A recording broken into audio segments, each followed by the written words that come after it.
அங்க ஒரு பொம்பளைக்கு இந்த மாதிரி ஒரு சம்பவம் நடந்துருச்சுன்னா இந்த மாதிரி வருஷ கணக்காக வழக்கு பேசிக்கிட்டு இருக்க மாட்டாங்க. விசாரணை நடைபெறும், குற்றம் நிரூபிக்கப்பட்டது என்று சொன்னால் மரண தண்டனை நிறைவேற்றப்பட்டுவிடும். மரண தண்டனை என்று அறிவிச்சுட்டு கூட வச்சுக்கிட்டும் இருக்க மாட்டாங்க, நிறைவேற்றிட்டு போய்கிட்டே இருப்பாங்க. அதனால தான் அந்த நாடுகளில் இந்த மாதிரியான குற்றங்கள் நடைபெறுறது ரொம்ப ரொம்ப அரிதிலும் அரிதாக நீங்க பார்க்க முடியும்.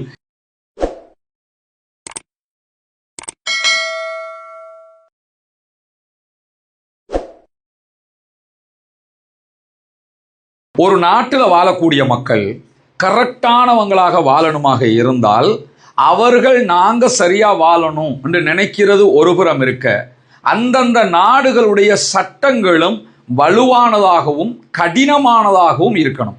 அப்படி இருந்ததுன்னு சொன்னா கண்டிப்பாக அந்த நாடு செழிப்பானதாக, வளமானதாக, நீதி நிரம்பியதாக இருப்பதற்கு பிரதான காரணமாக மாறிடும்ங்கிறது எல்லோருக்குமே தெரியும். ஒவ்வொரு நாடுகள்லையும் ஒவ்வொரு விதமான சட்ட கட்டமைப்புகள் இருக்கிறது. பெரும்பாலும் பல நாடுகளில் மரண தண்டனை என்பது இல்லாமல் ஆயுள் தண்டனை என்கிற வகையான தண்டனைகள் தான் போடப்பட்டிருக்கிறது.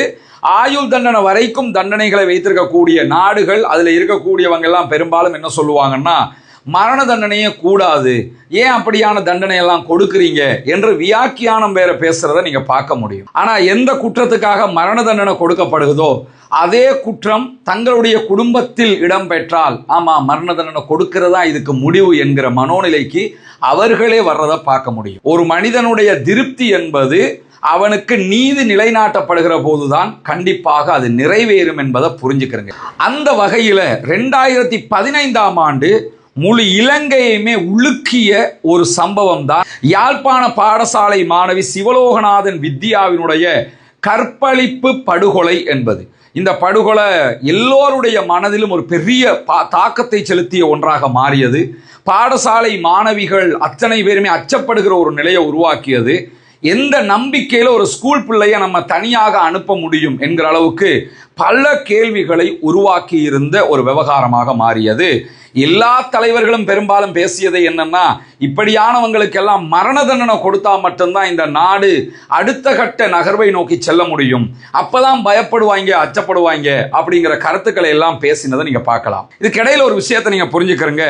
சவுதி அரேபியா உள்ளிட்ட பல அரபு நாடுகள்ல மரண தண்டனை நடைமுறையில் இருக்கிறது. அங்க ஒரு பொம்பளைக்கு இந்த மாதிரி ஒரு சம்பவம் நடந்துருச்சுன்னா இந்த மாதிரி வருஷ கணக்காக வழக்கு பேசிக்கிட்டு இருக்க மாட்டாங்க.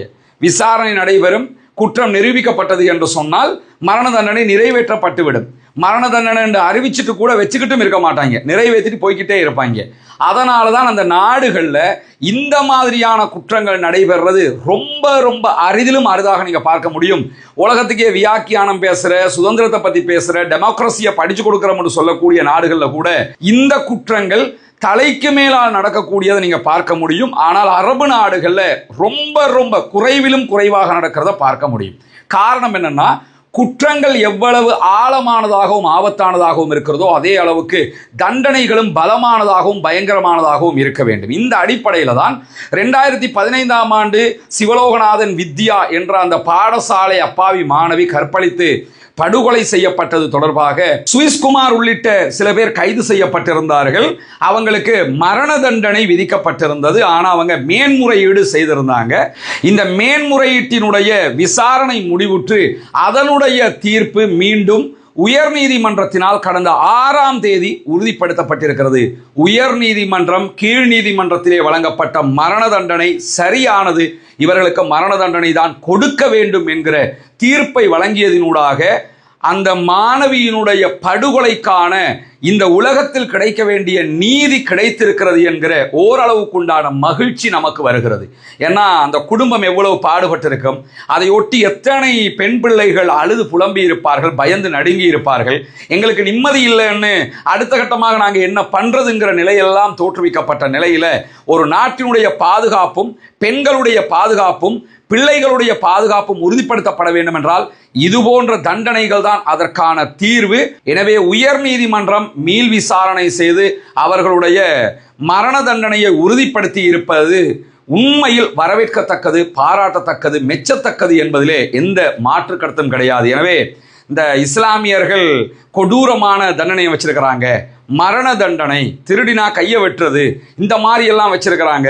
இதுவெல்லாம் ஒரு மனிதாபிமானத்துக்கு எதிரானது இல்லையா என்று வியாக்கியானம் பேசக்கூடிய சில படித்த மேதாவிகள் என்று சொல்லக்கூடியவங்க என்ன புரிஞ்சுக்கிறோம்னா, வித்யாவினுடைய இடத்துல இருந்து அவருடைய குடும்பத்தாருடைய இடத்துல இருந்து யோசிச்சிங்கன்னா இஸ்லாம் சொல்லுகிற இந்த சட்டங்கள், இந்த வரைமுறைகள், இந்த தண்டனைகள் என்பதுதான் இந்த உலக வாழ்வின் மேன்மைக்கு சிறப்பானது என்பதை அனைவரும் ஏற்றுக்கொள்ளுகிற விதமாக இருக்கும். குற்றங்கள் ஆபத்தானதாக இருக்கும் போது தண்டனைகள் கொடுமையானதாக இருக்க வேண்டும். அப்படி இருந்தால் மட்டும்தான் குற்றங்களை தடுக்க முடியும் என்பதை இந்த நீதிமன்ற தீர்ப்பும் மீள் உறுதி செய்திருப்பது என்பது வரவேற்புக்குரியது.